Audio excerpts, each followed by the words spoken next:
People in Yucatan contracted the plague in 1571. One man discovered a plant, and he and other individuals drank it. The chemical turned the subjects blue and rendered them airless. They swiftly relocated to the ocean, where they founded the Talocan civilization in the deep ocean.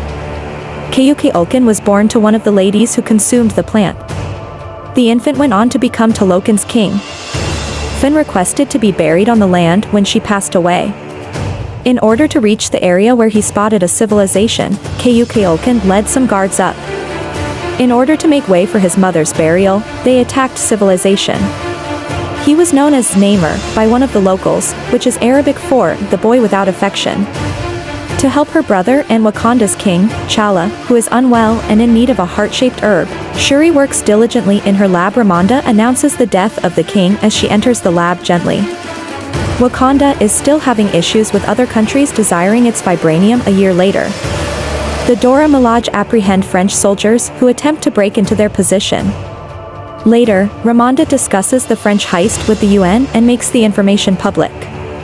She reminds the nations that they will continue to battle even without the Black Panther.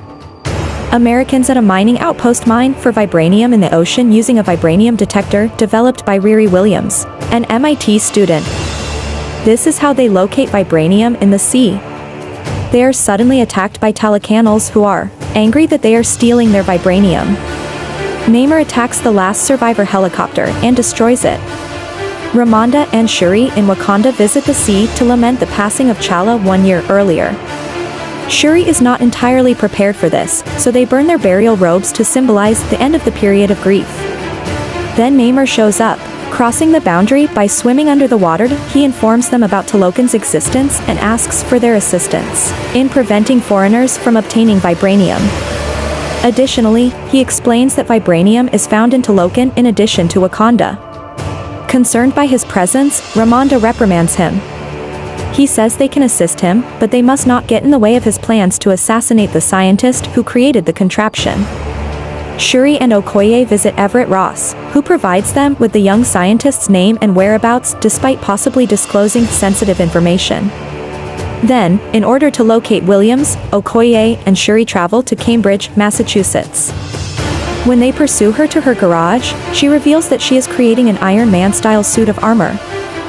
However, the FBI is keeping an eye on them.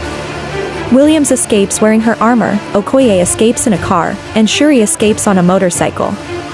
They unexpectedly run into Talacanals, Atuma, and Namora. After a brief battle, Williams and Shuri are taken prisoner. The following day, Ross shows in and meets with Valentina Allegra de Fontaine, his ex-wife. He also discovers and conceals Kamoyo beads. Okoye is fired from her post as general in Wakanda after Queen Ramonda chastises her for losing Shuri, which is made worse by earlier events like the time she appeared to support Killmonger when he took the throne. Williams and Shuri awaken in Talocan. In an effort to persuade Shuri of his beliefs, Namor demonstrates the culture to her and even gives her his mother's jewelry. She rejects the idea of killing Williams, though. Ramonda, who had left Wakanda 6 years earlier, visits Nakia in Haiti in the meantime. She requests that Nakia locate Shuri for her. Nakia conducts some espionage and discovers the location. Williams and Shuri are subsequently separated from Ramonda while Ramonda discusses Namor's strategy with Namor. Returning to Wakanda only results in further suffering as Namor and his army invade. They flood the city, sparking all-out conflict. Before flooding the throne room where Ramonda and Williams are being held, Namor takes care of all the Wakandan vehicles. Ramonda swims to save Williams as she begins to drown. She succeeds in rescuing Williams, but only at the cost of her own drowning. As Namor informs Shuri that she is now queen, she laments the death of her mother. Then he and his group depart the nation. When Allegra de Fontaine learns that Ross has been speaking with Wakanda all along, she has him detained.